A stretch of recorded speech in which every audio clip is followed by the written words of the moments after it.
श्री परमात्मने नमः। ओम श्री गुरुभ्यो नमः। ओम मातृशक्तये नमः। ओम असतो मा सद्गमय तमसो मा ज्योतिर्गमय मृत्योर्मामृतंगमय। ओम शांति शांति शांति। मांडुक्य उपनिषद की दूसरी कक्षा। मांडुक्य उपनिषद अथर्ववेद की शाखा है। एक एक उपनिषद एक एक वेद की शाखा कही जाती है। जैसे ईशावास्य उपनिषद और बृहदारण्यक उपनिषद, ये यजुर्वेद की शाखा के अंतर्गत आते हैं। केनोपनिषद, छांदोग्य उपनिषद, ये सामवेद की शाखा के अंतर्गत आते हैं। और मुंडक उपनिषद और मांडुक्य और प्रश्न उपनिषद, ये अथर्ववेद की शाखा के अंतर्गत आते हैं। कठोपनिषद यजुर्वेद की शाखा के अंतर्गत आता है। ऐतरेय उपनिषद ये ऋग्वेद की शाखा के अंतर्गत आते हैं। तो यहाँ मांडुक्य उपनिषद में अद्वैत मत को बहुत ही अच्छे से प्रस्तुत किया गया है। आत्मा का स्वरूप जो है जागृत, स्वप्न, सुषुप्ति, इन तीन अवस्थाओं में प्रस्तुत करके फिर इनसे अतीत जो अवस्था है उसको दर्शाया। और ये कहा कि इन तीन अवस्थाओं में भी वही अनुस्यूत है। तुरीयम त्रिषु संततम, जो तुरीय रूप आत्मा है वो इन तीनों में संतत माने निरंतर ओतप्रोत है। जागृत अवस्था में, स्वप्न अवस्था में, सुसुप्त अवस्था में वही तुरीय स्वरूप जो परमात्मा है वो, उसके चार पाद यहाँ पर प्रस्तुत किए गए हैं। तो तीन पाद तो साधन रूप है और चौथा पाद साध्य रूप है। पाद शब्द करण साधन और कर्म साधन भेद से इन दो अर्थों का वाचक हो जाता है। जब हम करण कारक में पाद शब्द को बनाते हैं, पद्यते अनेन इति पादः, जिसके द्वारा अगली चीज को प्राप्त किया जाता है, वो पाद है। तो जागृत के द्वारा स्वप्न अवस्था पर पहुंचते हैं। जागृत का जब हम परित्याग कर देते हैं तो स्वप्न अवस्था प्राप्त हो जाती है। स्वप्न को भी छोड़ देते हैं तो प्राप्त इस तरह कि जागृत अवस्था में हम इसको, जागृत अवस्था को हम देखते हैं कि इसमें क्या क्या है। फिर उसका संक्रमण, संक्रमण शब्द का प्रयोग हुआ है तैत्तरीय उपनिषद में। तैत्तरीय उपनिषद में संक्रमण का, वो भी यजुर्वेद की ही एक शाखा है तैत्तरीय उपनिषद। ऐतरेय उपनिषद ऋग्वेद की है। तैत्तरीय उपनिषद, तैत्तरीय उपनिषद में, तैत्तरीय उपनिषद में जो है ये बताया कि अन्नमयम आत्मानं संक्रामति, प्राणमयम आत्मानं संक्रामति, अन्नमयम आत्मानं संक्रामति, प्राणमयम मनोमयम विज्ञानमयम आनंदमयम आत्मानं संक्रामति, यस्यासो आदित्य यस्य पुरुषे स एका। जो आदित्य में पुरुष है और जो पुरुष में, यस्यासो आदित्य यस्य पुरुषे स एका, ये जो कार्यकरण संघात है इसको पुरुष कह देते हैं। इन दोनों में एक ही आत्मा है।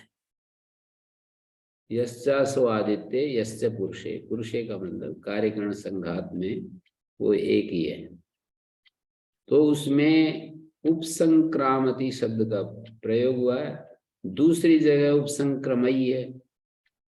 तैत्तरीय उपनिषद में तीन वल्ली बताई जाती है ना, शिक्षा वल्ली और ब्रह्मानंद वल्ली और भृगुवल्ली। तो ब्रह्मानंद वल्ली में संक्रांति क्रियापद का प्रयोग है और भृगुवल्ली में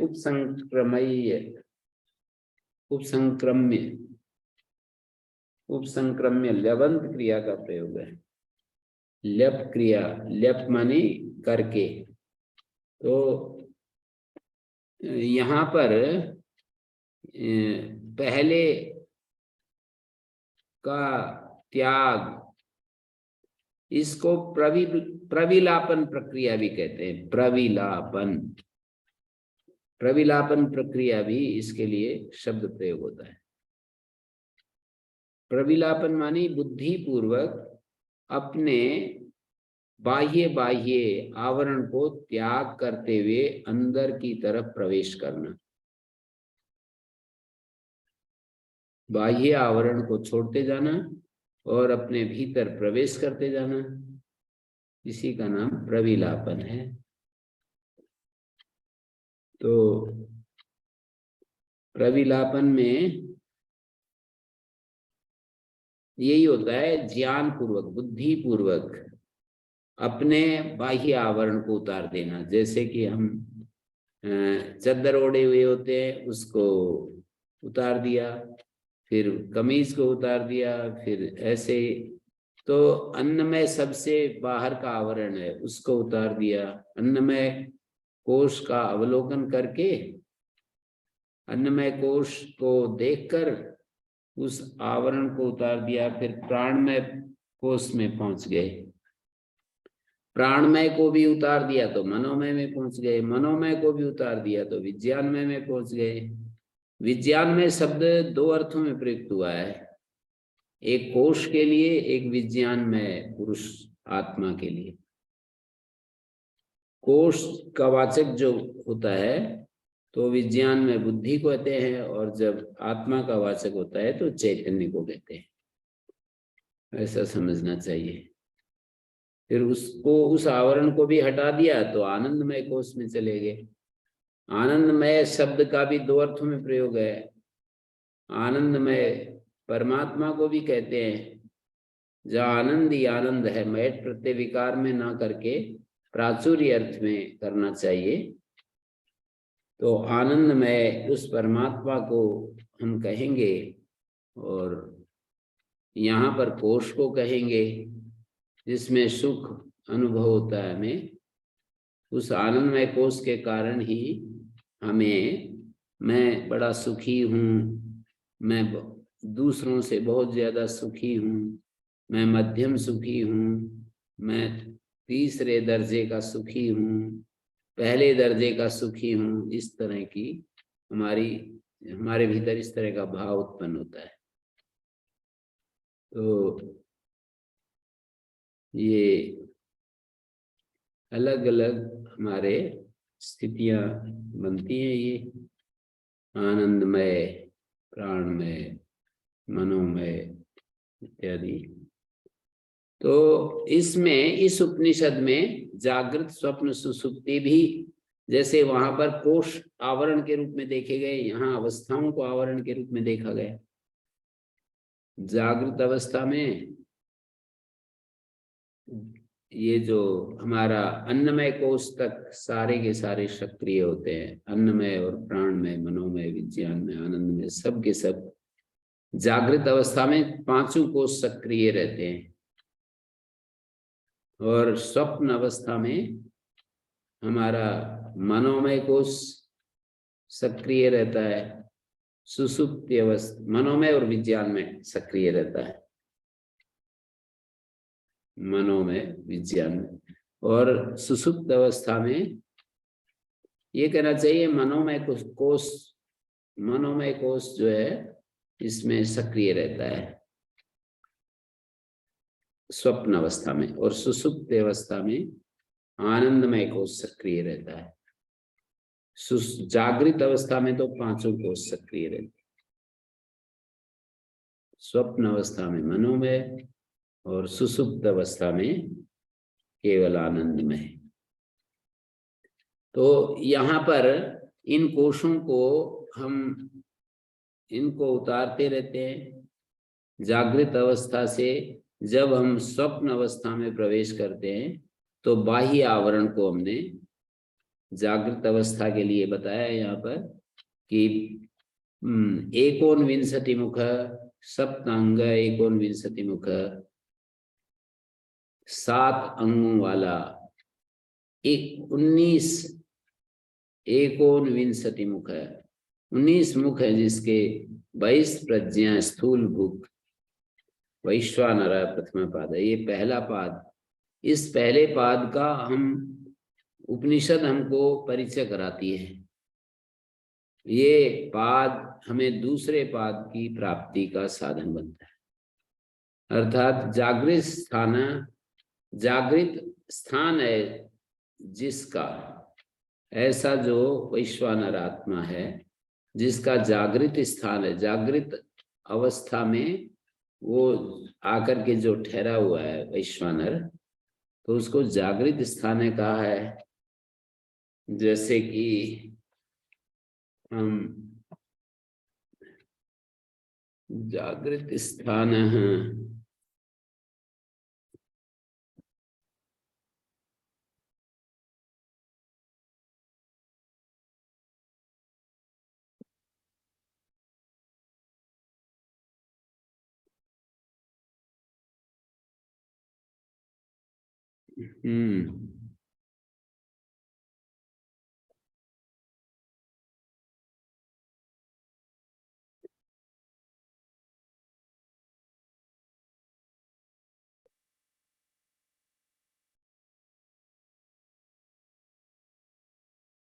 तो ये पहला मंत्र है, जागृत स्थान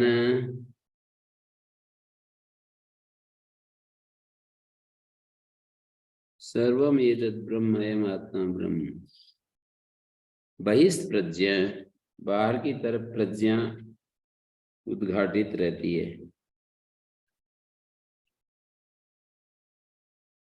बहिस्थ प्रज्ञा सप्तांग, 7 अंग हैं, 7 अंग हैं, एकोनविंशति मुख और 19 मुख वाला है। मानी इन 19 मुखों से ये सुख दुख का भोग करता है। वैश्वानर प्रथमा पाद है, ये पहला पाद है। तो इस उपनिषद का विषय है ब्रह्म की प्राप्ति कराना। सारे उपनिषदों में वही एक बार बार बताया गया है। इसका जो दूसरा श्लोक है, इसमें कहा यो विश्वात्मा विधिज विषयान प्राच्य भोगान स्थविष्ठान, स्थूल भोगों का भोग करके विधिज विषयान, विधिज विषय, विधि से उत्पन्न जो विषय हैं, यो विश्वात्मा विधि मुखेन वस्तु प्रतिपादन प्रक्रियाम अवलंब्य तदर्थेन उपक्रम्य तस्य त्वमर्थ प्रत्यगात्म मात्रत्व मुक्तम। त्वमर्थ प्रत्यगात्म मात्रत्व, विधि मुख से वस्तु मात्र का प्रतिपादन प्रक्रिया का अवलंबन करके तदर्थेन उपक्रम्य, उस अर्थ को लेकर फिर उसका त्याग करके त्वमर्थ प्रत्यगात्म मात्रत्व अविधेय फलोक्त्या संबंध अधिकारिणों से सूचित हो। अविधेय फलोक्ति से संबंध और अधिकारी बता दिए। निषेध द्वारा वस्तु प्रतिपादन प्रक्रिया आश्रित्य त्वमर्थेन उपक्रम्य तस्य तदर्थ असंसारी ब्रह्म मात्रत्व प्रत्यायति, असंसारी ब्रह्म मात्रत्व का बोध कराता है। त्वमर्था स्वतः सिद्ध चिद धातु सर्वनामना परामर्श्यते। त्वमर्थ जो स्वतः सिद्ध चिद धातु है वो सर्वनाम से बताई जा रही है। तो उसको कह रहे तस्मिन् जागरितम आरोपितम तम उदारति यो विश्वात्मा विधिज विषयान विधीयते विधि धर्म। विधि का मतलब धर्म, और धर्म से उत्पन्न जो विषय है स्थूल भोग्य विषय, विधिज विषयान। विधि धर्म को कहते हैं, धर्म से उत्पन्न होने वाले को विधिज कहते हैं। नयानुबंधेन ततो व्यतिरिक्तो अविधि अधर्मा, उससे व्यतिरिक्त जो है धर्म से व्यतिरिक्त अधर्म होता है, उन दोनों से धर्माधर्म से अविद्या काम प्रसूताभ्याम, अविद्या और कामना से उत्पन्न हुए धर्म और अधर्म, उनसे जो विषय है शब्द आदि वो उत्पन्न होते हैं। तो उन विषयों को, विधि से उत्पन्न जो विषय है शब्द आदि विषय, उन विषयों को स्थूल भोगों को प्राश्य उनका भोग करके पश्चात से अन्यान और बाद में फिर अन्य स्वमति विभवान, अपनी मति से परिकल्पित, स्वमति विभवान ज्योतिषा स्वेन सूक्ष्मान, ज्योतिषा स्वेन सूक्ष्मान, यहाँ पर ये कहा स्वमति विभवान, अपनी बुद्धि से परिकल्पित, अन्यान स्वमति विभवान ज्योतिषा स्वेन सूक्ष्मान, सूक्ष्म जो विषय हैं उनको अपने ही द्वारा, स्वेन ज्योतिषा, अपनी ही ज्योति से उन सूक्ष्म विषयों का भोग करके सर्वान एतान पुनरपि सनई स्वात्मनि स्थापयित्वा, अज्ञान से आवृत अपने स्वरूप में, सर्वान एतान पुनरपि, फिर इन सब विषयों को धीरे से अपनी आत्मा में स्थापित करके, कौन सी आत्मा, अज्ञान से आवृत अपने स्वरूप में रखकर। अज्ञान मानी जैसे सूर्य के सामने बादल आ जाते हैं, तो अज्ञान आवृत अपने स्वरूप में स्थापित करके हित्वा सर्वान विशेषान, उन सब विशेषों को छोड़कर विगत गुण गणा पातु असो नस्तुरिया, ये जो तुरीय स्वरूप है वो हमारी रक्षा करे। सर्वान विश्वान विशेषान हित्वा, इन सब विशेषों को छोड़कर, सारी विशेषताओं को छोड़कर विगत गुण गणा, चले गए हैं गुण गण जिससे, विगत गुण गणा पातु असौ नस्तुरिया, वो हमारी रक्षा करे। चले गए हैं गुण गण जिससे, गुणों का समुदाय जिससे, विगत मतलब सर्वान विशेषान हित्वा, विगत गुण गणा, गुणों से रहित हुआ निर्गुण को विगत गुण गुणा कह रहे हैं। जो विगुण है, विगत है गुण जिससे, गुणों का समुदाय जिससे अर्थात निर्गुण, पातु असो नस्तुरिया, ऐसा ये तुरीय स्वरूप हमें हमारी रक्षा करे।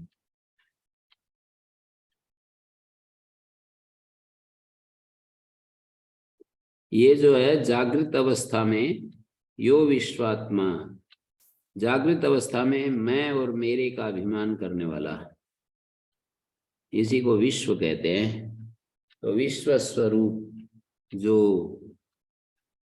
वो जागृत अवस्था में अहम और मम का अभिमान करने वाला, जो विश्व का मतलब पंचीकृत पंच महाभूत, तत्कार्यात्मकम स्थूलम जगत वैराजम शरीरम, वैराज शरीर। तो जागृत में आरोपित जो स्थिति है उसको यहाँ सबसे पहले कहा। विश्व क्या है? महाभूत जो कार्यात्मकम स्थूलम जगत, उस जागृत में मैं मेरे का अभिमान करने वाला जो विश्वात्मा है, वो विधि धर्म अधर्म से उत्पन्न जो विषय हैं, स्थूल विषय, उनका भोग करके और बाद में अन्य जो सूक्ष्म विषय हैं उन स्वमति विभाना, स्वमति परिकल्पित स्वेन ज्योतिषा प्रास्य, स्वयं स्वज्योति के द्वारा उनका प्राशन करके, तान भोग योग्यतया भोग शब्दितान आदित्यादि अनुगृहित बाह्य इंद्रिय द्वारक बुद्धि परिणाम गोचरतया स्थूलतमान प्रास्य, बुद्धि परिणाम गोचरतया, बुद्धि परिणाम गोचरतया स्थूलतमान प्रास्य साक्षाद अनुभूय स्थितोयम प्रत्यगात्मा, साक्षात अनुभूय स्थूलतमान प्रास्य, स्थूल रूपों को भोग करके, साक्षात अनुभव करके, और फिर जगत हेतु कर्म क्षयानंतरम, जगत के हेतु कर्म क्षय के बाद स्वप्न हेतु कर्मोद्भवे।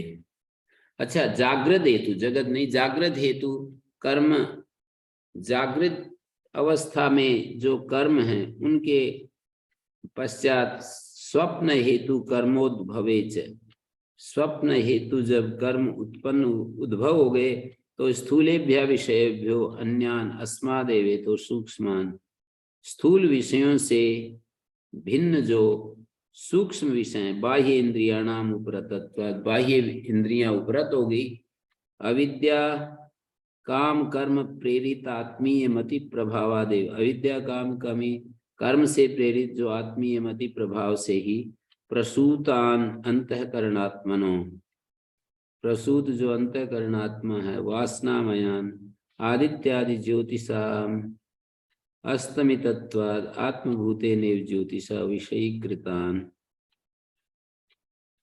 तो वासना में आदित्यादि ज्योतिषा अस्तमितत्वाद, आदित्यादि ज्योतियां जब सारी अस्तमित हो गई, शांत हो गई, तो स्वयं ज्योतिषा, अपनी ही ज्योति से, आत्म ज्योति से ही उन विषयों का भोग करके, आत्म ज्योति के प्रकाश में उन विषयों का भोग करके, जैसे आदित्य ज्योति में हम सब काम करते हैं, फिर चंद्र ज्योति में करते हैं, फिर चंद्रमा भी ज्योति नहीं हो तो अग्नि ज्योति में, अग्नि ज्योति नहीं हो तो फिर वाग ज्योति। तो इस तरह से ये चार ज्योतियां तो हमें समझ में आती हैं, अन्य ज्योतियां भी हैं, इंद्रियां, सारी इंद्रियां ज्योति रूप में, माने ज्ञान के रूप में हमें राह दिखाती हैं। तो आदित्य ज्योति, चंद्र ज्योति, अग्नि ज्योति और मनो ज्योति, इसके बाद आत्म ज्योति की बात कही। तो ये सब हमने इस में देखा है।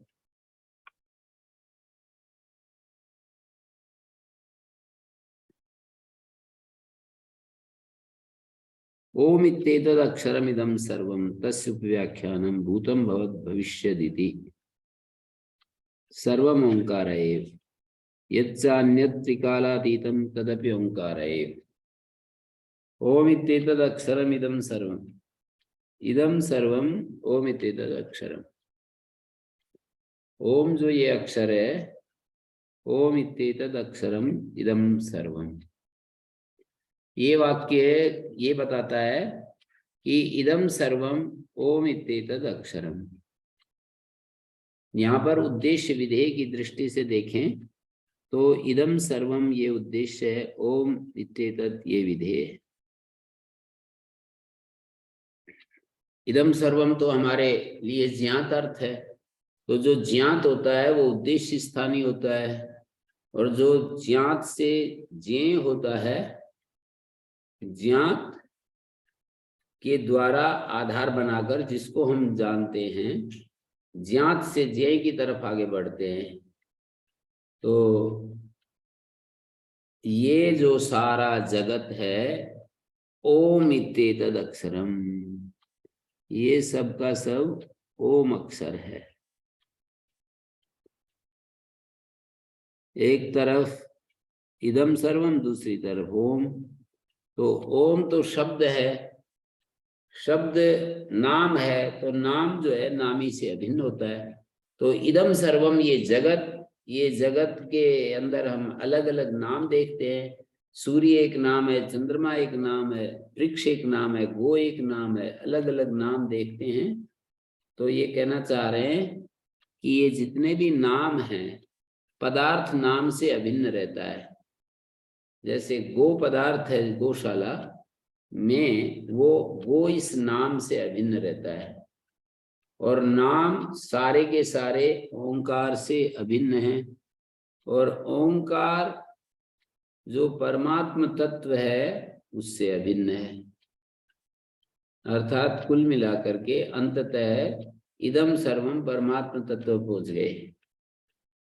माने सारे पदार्थ अपने अपने नाम से अभिन्न है, सारे नाम ओंकार से अभिन्न है, ओंकार परमात्मा से अभिन्न है। तो इदम सर्वम माने ये सारा जगत परमात्मा रूप है, ऐसा बता दिया।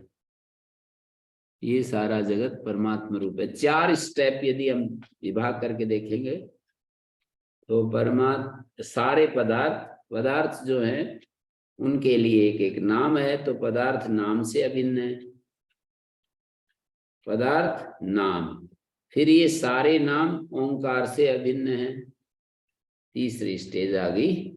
पदार्थ थे, नाम थे एक एक, फिर ओंकार पर आ गए। सारे नाम ओंकार से अभिन्न है और ओंकार ब्रह्म से अभिन्न है।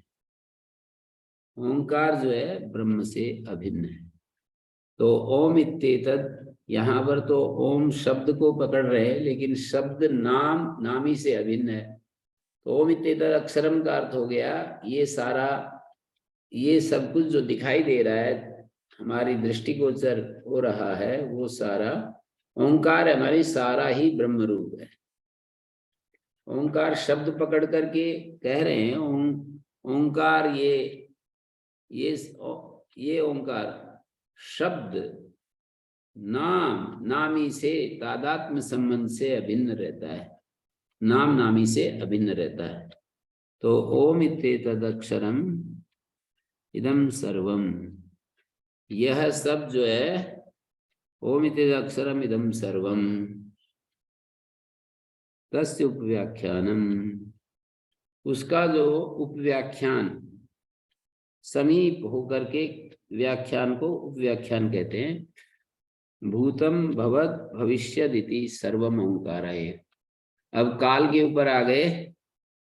पहले तो पदार्थों को पकड़कर, सारी दुनिया की चीजों को पकड़ करके उन वस्तुओं को के लिए जो एक एक नाम बोला जाता है, उस नाम के माध्यम से ओंकार पर पहुंचे और ओंकार से फिर ब्रह्म पर पहुंचा दिया है। तो ये सब ब्रह्म रूप है। तस्य उपव्याख्यानम, ओंकार से ये सब उपव्याख्यान है।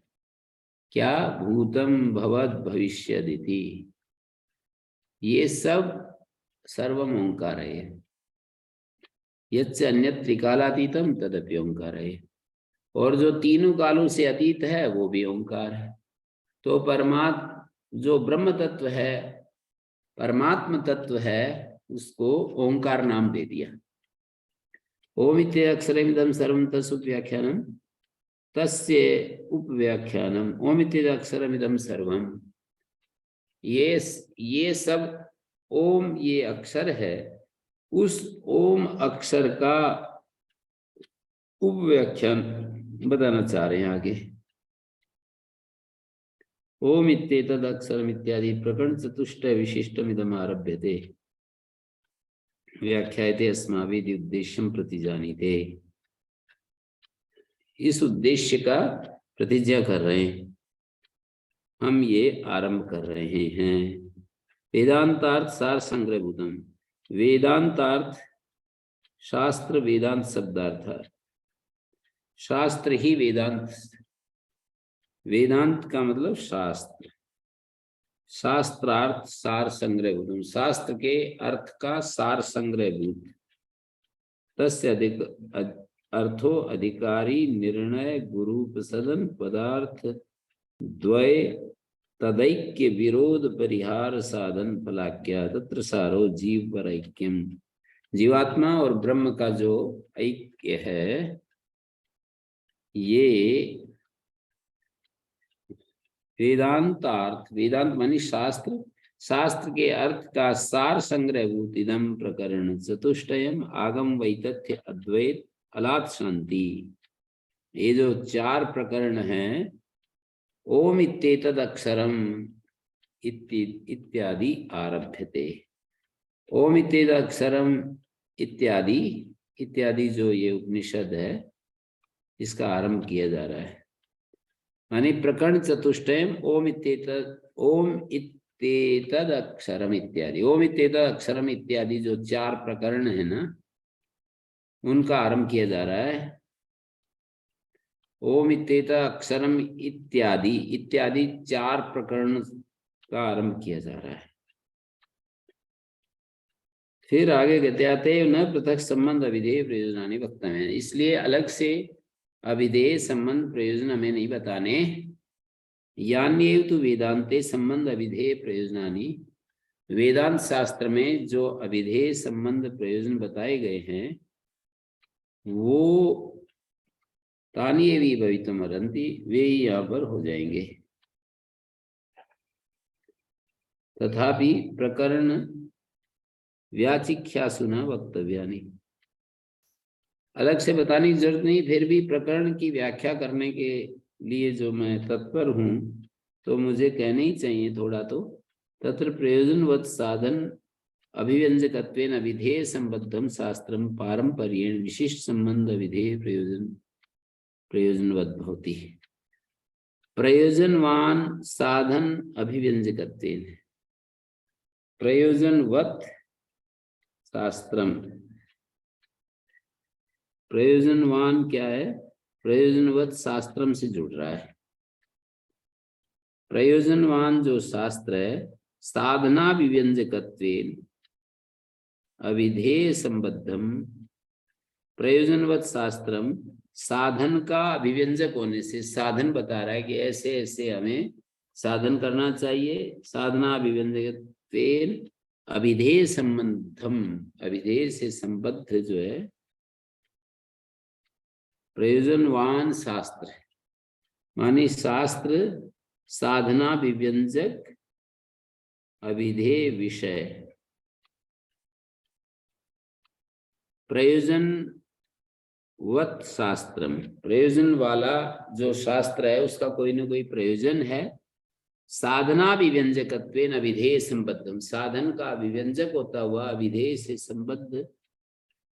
पारंपर्येण विशिष्ट संबंध विधेय प्रयोजनवत् भवति, परंपरा से विशिष्ट संबंध विधेय प्रयोजन वाला हो जाता है। विशिष्ट संबंध अभिधेय प्रयोजनवत् भवति, शास्त्र का विषय अभिधेय मानी विषय और इसका प्रयोजन और इसके विशेष विशेष जो संबंध हैं, विशिष्ट संबंध, अलग अलग जो विशिष्ट संबंध हैं, विशिष्ट संबंध अविधेय प्रयोजनवत् भवति। किम पुनस्तत् प्रयोजनमिति उच्यते, इस शास्त्र का प्रयोजन क्या है, बोले रोगार्थस्य इव रोग निवृत्तो स्वस्थता। जैसे कोई आदमी रोगी हो तो रोग की निवृत्ति हो जाए तो स्वस्थ हो जाता है, तो इसी तरह से इस शास्त्र का प्रयोजन है दुख से निवृत्ति होकर स्वस्थ हो जाता है, अपने आत्म स्वरूप में स्थित हो जाता है। तथा दुखात्मकस्य आत्मनो द्वैत प्रपंचोपशमे स्वस्थता, मतलब दो तरह से एक बात को कहा कि रोगी व्यक्ति है और रोग निवृत्ति होगी तो स्वस्थ हो गया। उसी प्रकार दुखात्मक जो आत्मा है, दुख में डूबा हुआ जो आत्मा, उस आत्मा का द्वैत प्रपंचोपशमे, दुख आ रहा है द्वैत प्रपंच के कारण, द्वैत प्रपंच के शांत होने पर स्वस्थता अद्वैत भाव प्रयोजन। द्वैत प्रपंच से अविद्याकृतत्वात् विद्या तदुपशमः स्यात् इति ब्रह्म विद्या प्रकाशनाय अस्य आरंभः क्रियते। द्वैत प्रपंच से अविद्याकृतत्वात्, जो द्वैत प्रपंच है वो अविद्या के द्वारा किया गया है। विद्या तदुपशमः स्यात्, विद्या के द्वारा, ज्ञान के द्वारा उसकी शांति। जी आचार्य जी, ये जो द्वैत और अद्वैत में सामान्य स्थिति जो पाई जाती है वो तो द्वैत ही पाई जाती है लोगों में। सामान्य स्थिति तो द्वैत है, शास्त्र अद्वैत की चर्चा करता है। द्वैत को त्याग मतलब अपने भीतर जो और सबके भीतर सर्वत्र व्यापक जो एक आत्म तत्व है उसको अद्वैत कहते हैं। हमारे भीतर इनर मोस्ट बीइंग, सब गहराई में और जो बाहर संसार में, सर्वत्र जो गहराई में एक सूत्र पिरोया हुआ है उस सूत्र को अद्वैत कहते हैं। और बाकी तो बाहर तो भेद दिख ही रहा है, द्वैत माने भेद। जी आचार्य जी। बाहर भेद है, अंदर अभेद है, एक ही है। सबकी मूल मांग एक, सबके भीतर चैतन्य एक। मूल मांग क्या है? हार्मनी। मूल मांग क्या है? सिनर्जी। मूल मांग क्या है? शांति, पीस, हैप्पीनेस। ये सब मूल मांग है। और जॉय, ब्लिस, ये सब मूल मांग है हमारी। तो इन सब को हमारी मूल जो मांग है, इसको यहाँ पर हमें समझना है कि हमारी मूल मांग क्या है। एक है, सारे संसार के लोगों की एक ही मूल मांग है। क्या है वो? सामंजस्य हो, हमारा व्यक्तित्व एक दूसरे के विरोध में न खड़ा हो। हमारी आंतरिक इच्छा कुछ हो और हमारे बाह्य व्यक्तित्व की कुछ अलग भूख हो। वह खींचे यह बिलगता, चल रही खींचा तान। ऐसे कहते हैं कि वो तो भीतर खींच रहा है और हमारे मन इंद्रियों को बाहर की दुनिया खींच रही है। तो इस खींचातान में हमारी बहुत दुर्गति होती है। तो हम सब की मांग है कि हम सहज अवस्था में रहें, हम बिल्कुल शांत रहें, ब्लिस स्टेट में जिए। तो वहां एकता है सबकी। और संस्कारों में भिन्नता है, प्रयास पुरुषार्थ में भिन्नता है, साधनों की भिन्नता है। किसी के पास तेज बुद्धि रूपी यंत्र है, किसी के पास हल्का यंत्र है, किसी के पास और भी हल्का है। ऐसे बहुत सारे ये स्थितियां चल रही हैं।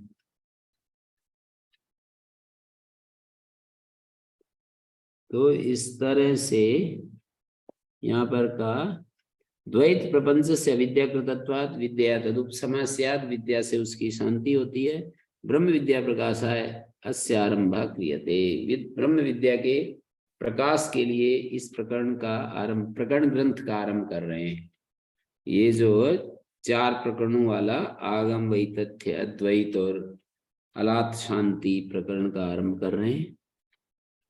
यत्र द्वैतम एव भवति यत्र वा अन्यदिव स्यात् तत्र अन्योन्यत् पश्येद अन्योन्यत् जानीयात् यत्र तु सर्वम् आत्मा एव अभूत्। जहाँ द्वैत होता है वहां अन्य अन्य को देखता है, अन्य अन्य को जानता है, अन्य अन्य को मानता है। यत्र तु अस्य सर्वम् आत्मा एव अभूत्, इस ज्ञानी का सब आत्मा ही हो गया। केन कम पश्येत केन कम विजानीयात् इत्यादि श्रुतिभ्यो अस्य अर्थ सिद्धि। श्रुतियां इस अर्थ की सिद्धि कर रही हैं। तत्र तावद् ओंकार निर्णयाय प्रथम प्रकरणम आगम प्रधानम। ओंकार निर्णय के लिए पहला प्रकरण आगम प्रधान है, ओंकार निर्णय। तो इसका प्रथम प्रकरण का नाम है आगम प्रकरण, जो कि ओंकार निर्णय है। ओंकार के अर्थ का निर्णय कर रहा है। प्रथमम आगम प्रकरणम उपनिषद अर्थ प्रतिपादन परम। उपनिषद के अर्थ का ही प्रतिपादन कर रहा है पहला प्रकरण। द्वितीयम प्रपंचोपशमम अद्वैतम ज्ञाते द्वैतम न विद्यते। दूसरा प्रकरण प्रपंच का जहां शांति हो जाती है वही तथ्य। प्रपंचोपशमम अद्वैतम ज्ञाते द्वैतम न विद्यते इति वाक्य सूचितम प्रपंच मिथ्यात्वम युक्ति भी प्रतिपादयति। प्रपंच का मिथ्यात्व, उसी को वैतथ्य का है। तृतीयम प्रपंच मिथ्यात्वे तद अधिष्ठानस्य मिथ्यात्व संकायम। उसका जो अधिष्ठान है, आधार है, वो भी मिथ्या होने लगा तो उसका सत्य बोध कराते हैं, उसको अद्वैत कहा है। और चतुर्थम तो अद्वैत समर्थना है, अद्वैत के ही समर्थ के लिए द्वैतवादी मत खंडनम, द्वैतवादियों के मत का खंडन। प्रथम प्रकरण शेषभूतम प्रकरण प्रेम। पहले प्रकरण के शेषभूत है तीनों प्रकरण। तो यहाँ पर तत्र तावद् ओंकार निर्णय प्रथम प्रकरणम आगम प्रधानम आत्म तत्व प्रतिपत्ति उपाय भूतम। आत्म तत्व की प्रतिपत्ति का उपाय भूत है पहला प्रकरण। यस्य द्वैत प्रपंच से उपसमय, द्वैत प्रपंच के उपसम होने पर अद्वैत प्रतिपत्ति, अद्वैत की प्रतिपत्ति होती है। द्वैत शांत होता है तब अद्वैत हमें उपलब्ध होता है। रज्ज्वाम इव सर्पादि विकल्प उपसमय, जैसे रज्जु में सर्पादि विकल्प शांत होते हैं तो रज्जु तत्व प्रतिपत्ति होती है। रज्जु में ये सारे सर्पादि विकल्प का उपशम होता है।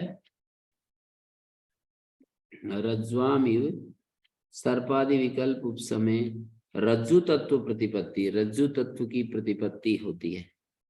तस्य द्वैतस्य हेतु तो वैतथ्य प्रतिपादनाय द्वितीय प्रकरणम, उस द्वैत का हेतु पूर्वक वैतथ्य, वैतथ्य माने असत्यत्व प्रतिपादन के लिए दूसरा प्रकरण, तथा द्वैतस्यापि वैतथ्य प्रसंग प्राप्त हो, और जो द्वैत है वो भी वैतथ्य तो हो गया उसका, अद्वैत का भी फिर वैतथ्य होने लगा।